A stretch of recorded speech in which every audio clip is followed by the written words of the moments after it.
जय देवी competition classes में आप सभी लोगों का स्वागत है। तो आज हम देखते हैं उत्तर प्रदेश उप निरीक्षक पुलिस ऑनलाइन परीक्षा 2017 का पेपर ये है। ये व्याख्या सहित हर प्रश्न पत्र है, तो इसको हम देखेंगे। तो ये कितनी तारीख का है? 13 दिसंबर 2017 का है और फर्स्ट शिफ्ट का है। किसका है? फर्स्ट शिफ्ट का है, 13 दिसंबर 2017 का। तो देख लेते हैं इसमें कौन कौन से महत्वपूर्ण क्वेश्चन बने हुए थे। इससे हम अपने जो भी है अनुभव को और अपनी तैयारी को हम इसमें देख सकते हैं कि हमारी तैयारी किस तरीके की है। ठीक है, तो देखते हैं इसमें हिंदी के किस तरीके के क्वेश्चन पेपर में आते हैं। तो देख लेते हैं पहला क्वेश्चन क्या था। तो पहला क्वेश्चन था ब्राह्मण का स्त्रीलिंग बताएं। तो इसमें ब्राह्मण का स्त्रीलिंग बताना था। तो ब्राह्मण का स्त्रीलिंग ब्राह्मी, ब्राह्मणी, ब्राह्मी या ब्राह्मणी। तो इसमें से कौन सा हो जाएगा? तो इसमें हमारा ऑप्शन नंबर डी सही है। ठीक है, ब्राह्मणी इसमें हमारा ऑप्शन नंबर सही हो जाएगा। ब्राह्मण का स्त्रीलिंग रूप ब्राह्मणी होगा। शेष उत्तर की दृष्टि से असंगत हैं। अगला देख लेते हैं, दिए गए विकल्पों में ऊर्जा का समानार्थी शब्द कौन सा है? शक्ति, उदग्र, ऊर्ध्वाग्र या ईंधन। तो इसमें हमारा ऑप्शन नंबर सही हो जाएगा ऊर्जा का। तो ऊर्जा का हमारा जो समानार्थी शब्द हो जाएगा वो हो जाएगा शक्ति। क्या हो जाएगा? शक्ति सही हो जाएगा। देख लेते हैं, दिए गए विकल्पों में ऊर्जा का समानार्थी शब्द शक्ति होगा। शेष समानार्थी शब्द की दृष्टि से असंगत हैं। अगला क्वेश्चन हमारा तीसरा है, निम्नलिखित वाक्यों में से एक वाक्य व्याकरण की दृष्टि से शुद्ध है, पहचानिए। उसने धीमी स्वर में बताया, युद्ध के कारण लोग बर्बाद हो गए। उसने कुछ देर से उत्तर दिया, राम और सीता वन को गई। तो इसमें हमारा ऑप्शन नंबर कौन सही हो गया? तो इसमें हमारा ऑप्शन नंबर 2 सही हो गया। युद्ध के कारण लोग बर्बाद हो गए। इसमें हमारा ऑप्शन नंबर कौन सही हो गया? तो ऑप्शन नंबर इसमें हमारा बी सही हो गया। अगला क्वेश्चन देख लेते हैं। तो अगला क्वेश्चन है, कमल का स्त्रीलिंग कौन सा है? क्या है? कमल का जो है स्त्रीलिंग शब्द इसमें कौन सा हो जाएगा? तो कमल का स्त्रीलिंग कामले, कमलिनी या कमली या कामलिनी। तो इसमें हमारा कमलिनी जो है ये कमल का स्त्रीलिंग शब्द हो जाएगा। अगला क्वेश्चन है, सन 2014 में साहित्य अकादमी पुरस्कार विजेता उपन्यासकार रमेश चंद्र शाह के उपन्यास का नाम क्या है? तो क्या है? आग की हंसी, रेहन पर रघु, विनायक या मिलजुल मन। तो इसमें से हमारा ऑप्शन नंबर कौन सही हो जाएगा? तो आपको बताना है। तो इसमें हमारा ऑप्शन नंबर सही हो जाएगा कौन सा? तो इसमें हमारा ऑप्शन नंबर सही है, option number C. Ramesh Chandra Shah का जो उपन्यास था वो कौन सा था? विनायक था। अन्य देख लेते हैं। तो अन्य जो हैं क्या है? आग की हंसी, ये रामदरस मिश्र का है। रेहन पर रघु काशीनाथ सिंह। मिलजुल मन ये मृदुला गर्ग का है। ओके, मृदुला गर्ग का है। चलते हैं नेक्स्ट क्वेश्चन की तरफ। अगला क्वेश्चन देख लेते हैं, अधछल गगरी छलकत जाए, उक्त मुहावरे के लिए वाक्य बताएं। तो उक्त मुहावरे के लिए वाक्य बताना है। अधछल गगरी छलकत जाए, इसमें कौन सा हमारा सही हो जाएगा?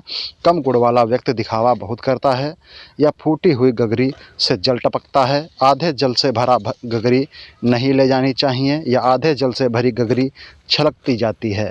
तो इसमें हमारा ऑप्शन नंबर कौन सही है? तो इसमें हमारा ऑप्शन नंबर सही हो जाएगा ऑप्शन नंबर 1। कम गुण वाला व्यक्ति दिखावा बहुत करता है। क्या करता है? कम गुण वाला जो व्यक्ति होता है वो दिखावा बहुत करता है, इसीलिए कहा गया है अधछल गगरी छलकत जाए। देख लेते हैं अगला। तो अगला क्वेश्चन हमारा क्या हो जाएगा? अगला क्वेश्चन है, तो अगला क्वेश्चन हो जाएगा, भारत रत्न विभूषित कवि कौन से हैं? तो भारत रत्न से विभूषित कवि कौन से हैं? सौदागरी चौहान, गुलजार, प्रदीप या इनमें से कोई नहीं। तो इसमें हमारा ऑप्शन नंबर सही हो जाएगा इनमें से कोई नहीं। इनमें से साहित्यकार जो है भारत रत्न से सम्मानित कोई भी नहीं है।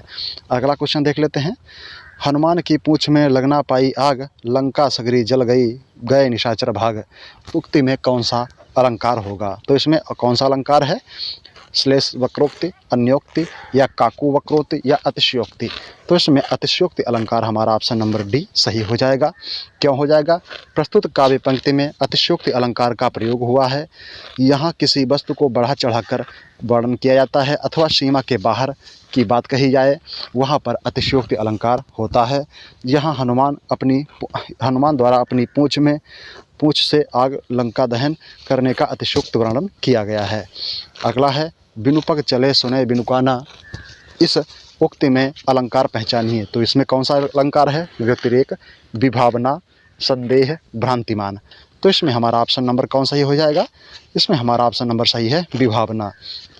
प्रस्तुत काव्य पंक्ति में विभावना अलंकार है। विभावना अलंकार के अंतर्गत बिना कारण के ही कार्य संपादित होते हैं। प्रस्तुत पंक्ति में भी पैर के बिना चलने की क्रिया तथा कानों के बिना सुनने की क्रिया कार्य संपादित हो रही है, जिनको कोई कारण स्पष्ट नहीं है। चलते हैं अगले क्वेश्चन की तरफ। पानी का सामान्य बहुवचन बताइए। तो पानी का सामान्य बहुवचन क्या होगा? पानी होगा, समादर होगा, या पानियाँ होगा, या पानियाँ होगा। तो इसमें हमारा ऑप्शन नंबर पानी का पानी ही बहुवचन होगा। ठीक है, पानी जो है ये सामान्य बहुवचन इसका पानी ही होगा। अगला देख लेते हैं। तो इसमें पानी का बहुवचन पानी ही होगा। सदा बहुवचन में प्रयुक्त होने वाले शब्द जैसे चाकू, दर्शन, बुढ़ापा, ये आदि जो है ये हमेशा बहुवचन में हमेशा ही प्रयुक्त होते हैं। देख लेते हैं अगला क्वेश्चन। अगला क्वेश्चन हमारा है दिए गए विकल्प क्या है? दिए गए विकल्प में उपार्जित का विरुद्धार्थी शब्द है। तो उपार्जित का विरुद्धार्थी शब्द चुनिए। तो अर्जित, विसर्जित, सृजित या अनुपार्जित। तो इसमें हमारा सही हो जाएगा अनुपार्जित। जो उपार्जित का विरुद्धार्थी शब्द होगा वो क्या हो जाएगा? अनुपार्जित हो जाएगा। चलते हैं नेक्स्ट क्वेश्चन की तरफ। हरिपद कोमल कमल से इस उक्ति में कौन सा अलंकार है? हरिपद कोमल कमल से इसमें कौन सा अलंकार हो जाएगा? तो ये आपको बताना है। तो हरिपद कमल क्या है? हरिपद कोमल कमल से, तो इसमें कौन सा हो जाएगा? कमल के समान, तो उपमा अलंकार इसमें हमारा सही हो जाएगा। क्या है? प्रस्तुत काव्य पंक्ति में उपमा अलंकार है। जहाँ पर किसी गुण, धर्म, स्वभाव इत्यादि के आधार पर किसी एक वस्तु की समानता दूसरी वस्तु से की जाए, वहाँ पर उपमा अलंकार होता है। यहाँ हरि के पैरों की तुलना कमल से की गई है, इसीलिए यह तथा कोमलता साधारण धर्म है, इसीलिए यहाँ पर कौन सा अलंकार हो जाएगा? उपमा अलंकार हो जाएगा। नेक्स्ट क्वेश्चन देख लेते हैं। तो यहाँ पर नेक्स्ट क्वेश्चन हमारा है सुरक्षित वातावरण बनाने का सही और सीधा तरीका यह है कि प्रसन्नता, संतोष, उत्साह, उल्लास की स्थिति बनाए रखने का पूर्ण प्रयत्न किया जाए। क्या किया जाए? पूर्ण प्रयत्न किया जाए। तो देख लेते हैं इसमें ऑप्शन हमारा कौन सा हो जाएगा? ऑप्शन नंबर हमारा इसमें बी ही सही हो जाएगा। कौन सा ऑप्शन नंबर? तो देख लेते हैं। तो इसमें हमारा ऑप्शन नंबर कौन सही हो जाएगा? तो इसमें हमारा ऑप्शन नंबर सही है, ऑप्शन नंबर बी। ठीक है, ऑप्शन नंबर बी सही है। क्या है? सुरक्षित वातावरण बनाने का सही और सीधा तरीका यह है कि प्रसन्नता, संतोष, उत्साह, उल्लास की मन स्थिति बनाए रखने का पूर्ण प्रयत्न किया जाए। अगला क्वेश्चन देख लेते हैं। तो अगला क्वेश्चन हमारा कौन सा हो जाएगा? हिंदी को विकास प्रदान करने वाली भाषा कौन सी है? तो हिंदी को विकास प्रदान करने वाली भाषा कौन सी हो जाएगी? प्राकृत, अपभ्रंश, पाली या संस्कृत? तो इसमें हमारा ऑप्शन नंबर सही है, ऑप्शन नंबर बी, अपभ्रंश। ठीक है, तो देख लेते हैं इनका क्रम क्या रहा है। तो क्रम रहा है संस्कृत, पाली, प्राकृत, अपभ्रंश, अवहट्ट और हिंदी। क्या है? संस्कृत, पाली, प्राकृत, अपभ्रंश, अवहट्ट और हिंदी, ये इनका क्रम रहा है। चलते हैं नेक्स्ट क्वेश्चन की तरफ। नेक्स्ट क्वेश्चन है पंडित बनारसी दास द्वारा लिखित हिंदी की पहली आत्मकथा कौन सी थी? क्या है? तो पंडित बनारसी दास द्वारा लिखित हिंदी की पहली आत्मकथा का नाम बताएं। तो कौन सी थी? चांद सूरज के बीरन, मेरा जीवन प्रवाह, मेरी आत्मकहानी या अर्धकथा? तो इसमें हमारा ऑप्शन नंबर कौन सही है? इसमें ऑप्शन नंबर डी सही है, अर्धकथा। अर्धकथा जो है सन 1641 ईस्वी में बनारसी दास जैन द्वारा ब्रजभाषा पद्य में अर्धकथा की रचना, जिसे हिंदी की प्रथम आत्मकथा माना जाता है। ठीक है, इसे हिंदी की प्रथम आत्मकथा माना गया है। अगला देख लेते हैं। नहीं पराग नहीं मधुर मधु, नहीं विकास इह काल, अली कली ही सौ बिंध्यो, आगे कौन हवाल? तो इसमें कौन सा अलंकार हो जाएगा? वक्रोक्ति, अन्योक्ति, अतिशयोक्ति या विरोधाभास? तो इसमें हमारा कौन सा अलंकार सही हो जाएगा? तो इसमें हमारा अलंकार सही है, ऑप्शन नंबर बी, अन्योक्ति अलंकार। इसमें अन्योक्ति अलंकार सही हो जाएगा। देख लेते हैं इसकी व्याख्या। तो अन्योक्ति अलंकार का प्रयोग किया गया है जहाँ पर अप्रस्तुत के द्वारा प्रस्तुत पर व्यंग किया जाए, प्रस्तुत पर व्यंग किया जाए व्यंग किया जाए या अपनी बात को सीधे न कहकर किसी और को लक्ष्य कर कहा जाए, अन्योक्ति अलंकार होता है। चलते हैं नेक्स्ट क्वेश्चन की तरफ। क्वेश्चन नंबर 17 है चुनाव क्षेत्रों का पुनः डैश डैश किया जाना चाहिए। तो क्या किया जाना चाहिए? इसमें क्या भरा जाए? परिसीमन, परिगणन, परीक्षण या परिचालन? तो इसमें हमारा ऑप्शन नंबर सही हो जाएगा, कौन सा? परिसीमन।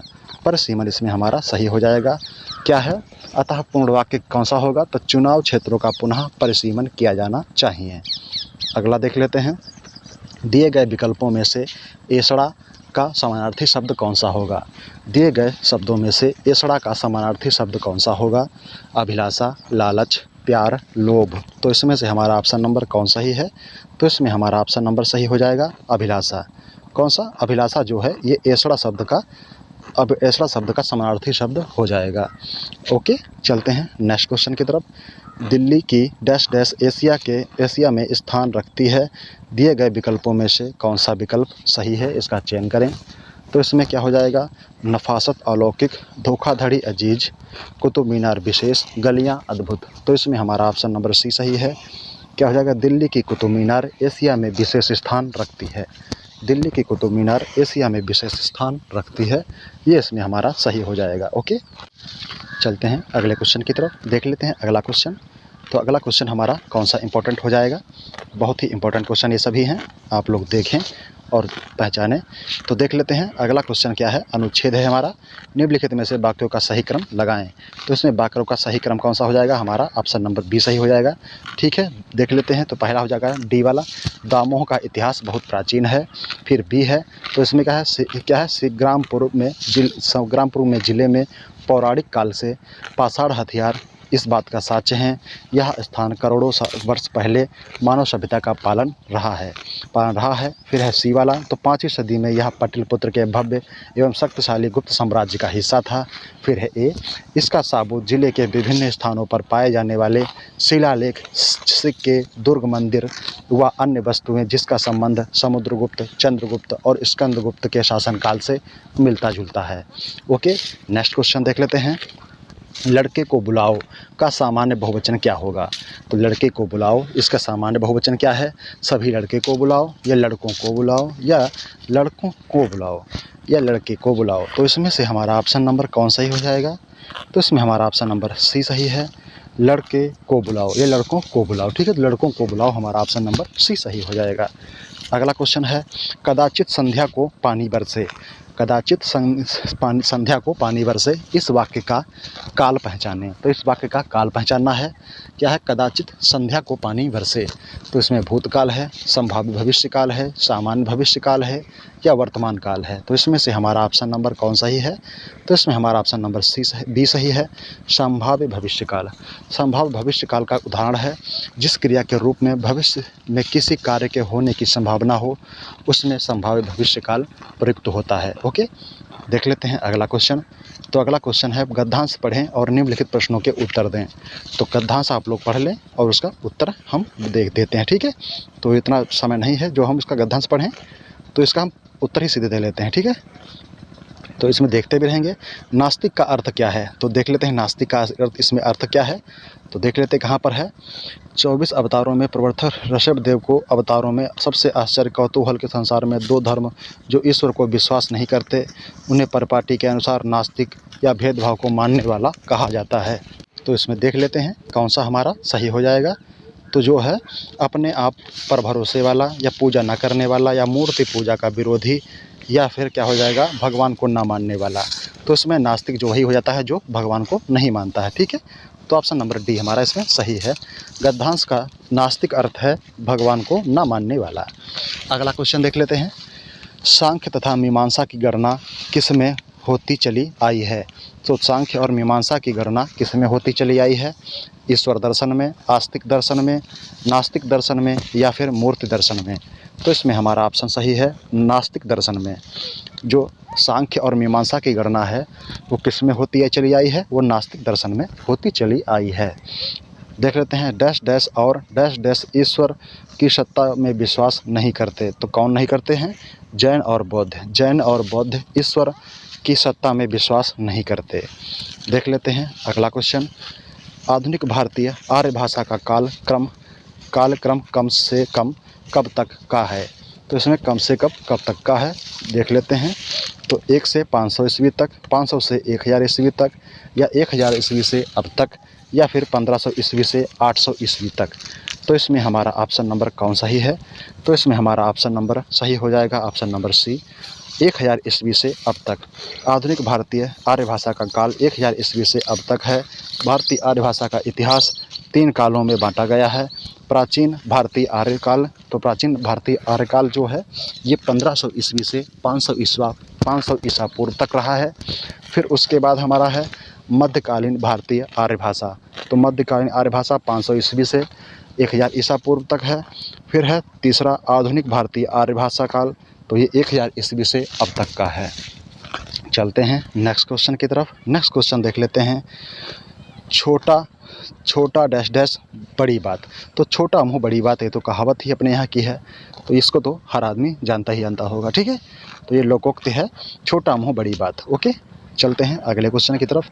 अगला क्वेश्चन है, दिए गए विकल्पों में से कृपण का विरुद्धार्थी शब्द क्या है? तो कृपण का विरुद्धार्थी शब्द चुनिए। तो कृपण का विरुद्धार्थी शब्द चुनना है, क्या हो जाएगा? तंगदिल, उदार, कंजूस या उधार। तो इसमें से हमारा ऑप्शन नंबर सही हो जाएगा उदार। कृपण का जो विरुद्धार्थी शब्द हो जाएगा वो क्या हो जाएगा? उदार सही हो जाएगा। क्या हो जाएगा? उदार सही हो जाएगा। दिए गए विकल्पों में कृपण का विरुद्धार्थी शब्द उदार होगा, जबकि तंग दिल का खुशदिल और उधार का नगद विरुद्धार्थी शब्द होगा। क्या है? उधार का नगद विरुद्धार्थी शब्द हो जाएगा।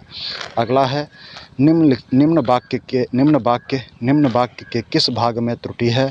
इसके लिए एक प्रमाणिक कथा प्रचलित है। इसके लिए कथा, एक प्रमाणिक या प्रचलित। तो इसमें हमारा जो है ऑप्शन नंबर सी सही हो जाएगा, एक प्रमाणिक। क्या है? इसके लिए एक कथा प्रचलित है। प्रमाणित जो है वो गलत लग गया इसमें है, तो क्या है? इसके लिए एक प्रमाणिक कथा प्रचलित है। ओके, तो ये इसमें प्रमाणिक जो है एक प्रमाणिक है, ये गलत था, तो प्रमाणिक होता है, प्रामाणिक होता है। ठीक है, चलते हैं अगले क्वेश्चन की तरफ। निम्न वाक्यों में से एक वाक्य व्याकरण की दृष्टि से अशुद्ध है, पहचानिए। वह स्वयं आएगा। वाक्य और वाक्य में भेदों पर प्रकाश डालिए। या फिर दूध में कौन पड़ गया। या फिर वह सुंदर शोभा धारण कर रहा था। तो इसमें हमारा ऑप्शन नंबर कौन सही है? तो इसमें हमारा ऑप्शन नंबर आपको बताना है, तो देख लेते हैं इसमें हमारा ऑप्शन नंबर कौन सा ही हो जाएगा। तो इसमें हमारा ऑप्शन नंबर ए सही है। कौन सा है? तो इसमें हमारा ऑप्शन नंबर ए सही हो जाएगा। कौन सा है? प्रस्तुत वाक्य में व्याकरण की दृष्टि से शुद्ध वाक्य वह स्वयं आएगा से सभी विकल्प अशुद्ध थे, तो इसलिए वो गलत हो गए। अगला देख लेते हैं। कुछ बच्चे इधर आओ, इस वाक्य में विशेषण पहचानिए। कुछ बच्चे इधर आओ, इसमें विशेषण बताना है, तो है गुणवाचक, परिमाणवाचक या फिर संकेतवाचक या फिर संख्यावाचक। तो इसमें से हमारा ऑप्शन नंबर कौन सा ही हो जाएगा, ये आपको जवाब देना है। तो इसमें हमारा ऑप्शन नंबर डी सही है, संख्यावाचक। ठीक है, कुछ क्या है? संख्या है, संख्यावाचक हमारा इसमें विशेषण हो जाएगा। ठीक है, क्या हो जाएगा? संख्यावाचक, इसमें हमारा विशेषण सही हो जाएगा। अगला देख लेते हैं। तो अगला क्वेश्चन क्या है? अगला क्वेश्चन देखते हैं। अगला क्वेश्चन देख लेते हैं। अगला क्वेश्चन हमारा क्या हो जाएगा? क्रोध का ही एक रूप डैश डैश रूप है। क्रोध डैश डैश का एक डैश डैश रूप है। दिए गए विकल्पों में से सही विकल्प का चयन करें और रिक्त स्थान की पूर्ति करें। तो इसमें क्या हो जाएगा? क्रोध तास्मिकता का एक घिनौना रूप है। क्या है? तास्मिकता का एक घिनौना रूप है। ऑप्शन इसमें हमारा सही हो जाएगा। कौन सा? ऑप्शन इसमें हमारा डी सही हो जाएगा, तामिकता का एक घिनौना रूप है। क्रोध एक तास्मिकता का एक घिनौना रूप है। चलते हैं अगले क्वेश्चन की तरफ। निम्नलिखित वाक्य के किस भाग में त्रुटि है? हम कब तक सहते रहेंगे और अपमान का एक घूंट पीते रहेंगे। तो इसमें सहते रहेंगे और या अपमान का एक घूंट या फिर हम कब तक या पीते रहेंगे। तो इसमें से हमारा ऑप्शन नंबर कौन सा ही होगा, ये आपको जवाब देना है। अगर आप लोगों ने हमारे अभी तक यूट्यूब चैनल को सब्सक्राइब नहीं किया है तो आप लोग हमारे यूट्यूब चैनल को सब्सक्राइब कर लें और उसका बेल आइकन भी दबा लें, जिससे आप लोगों को समय समय पर हमारा नोटिफिकेशन प्राप्त होता रहे और आप लोगों को महत्वपूर्ण जानकारियाँ साझा होती रहें आप लोगों से। तो इसमें हमारा ऑप्शन नंबर सी सही हो जाएगा, अपमान का घूंट। प्रस्तुत वाक्य में अपमान का एक घूंट त्रुटि वाला भाग्य है। क्या है? सही वाक्य इस प्रकार होगा, हम कब तक सहते रहेंगे और अपमान का घूंट पीते रहेंगे। ओके, नेक्स्ट क्वेश्चन देख लेते हैं। मेरे कुर्ता पैजामा में 3.5 मीटर कपड़ा लगेगा। वाक्य में विशेषण पहचानिए। तो इसमें विशेषण पहचानना है, संख्यावाचक विशेषण है, संकेतवाचक विशेषण है या परिमाणवाचक है या गुणवाचक है। तो इसमें हमारा ऑप्शन नंबर कौन सही हो जाएगा? तो इसमें हमारा ऑप्शन नंबर सही है ऑप्शन नंबर सी। क्या है? परिमाणवाचक।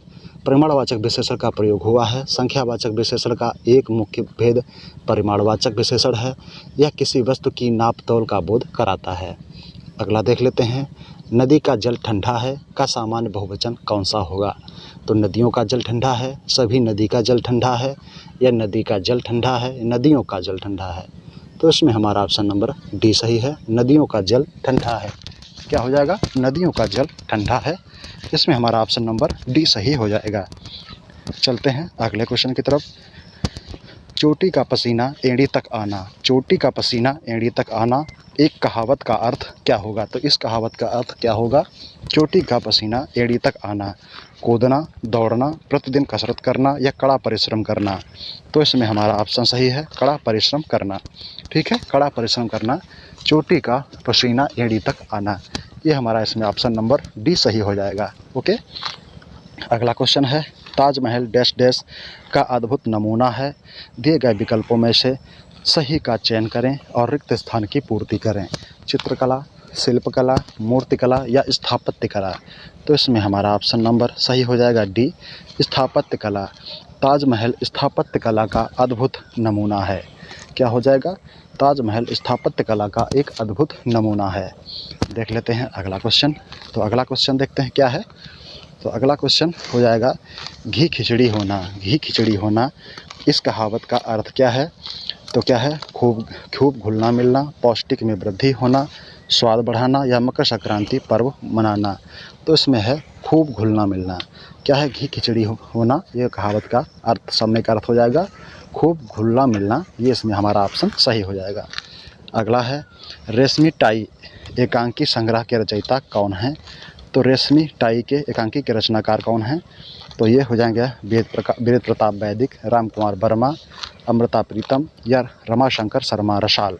तो इसमें ऑप्शन है ऑप्शन नंबर बी सही है, राम कुमार वर्मा। राम कुमार वर्मा है हिंदी साहित्य में एकांकी विधा के जनक। डॉक्टर राम कुमार वर्मा एकांकी संग्रह रेशमी टाई के लेखक हैं। इनकी प्रमुख रचनाएं दीपदान, कौमुदी, महोत्सव, अंजलि, जौहर, चित्तौड़ की चिता और निशित इत्यादि इनकी महत्वपूर्ण रचनाएं हैं। अगला है दिए गए विकल्पों में से कलमिश का समानार्थी शब्द चुनें। तो इसमें से कलमिश का समानार्थी शब्द कौन सा हो जाएगा? भयंकर, महाविष, पाप, या विषैला। तो इसमें से हमारा ऑप्शन नंबर सी सही है, पाप। किलमिश का समानार्थी शब्द कौन सा हो जाएगा? पाप सही हो जाएगा। दिए गए विकल्पों में से किलमिश का समानार्थी शब्द पाप होगा। इसके अन्य समानार्थी शब्द इस प्रकार हैं। क्या है? इष्ट, क्या है? दुष्ट हो जाए। ठीक है, दुष्ट, पापी, पापिष्ट, अशुभ, अमंगलम। ठीक है, ये इसके समानार्थी शब्द हो जाएंगे। तो आज का सेशन हमारा यहीं पर समाप्त होता है। Thank you, thanks for watching, धन्यवाद। अगर आप लोगों ने अभी तक हमारा यूट्यूब चैनल सब्सक्राइब नहीं किया है तो आप लोग जल्दी से इसे सब्सक्राइब कर लें और हमारा बेल आइकन भी दबा लें, जिससे आप लोगों को समय समय पर नोटिफिकेशन प्राप्त होता रहे। Thank you, thanks for watching, धन्यवाद।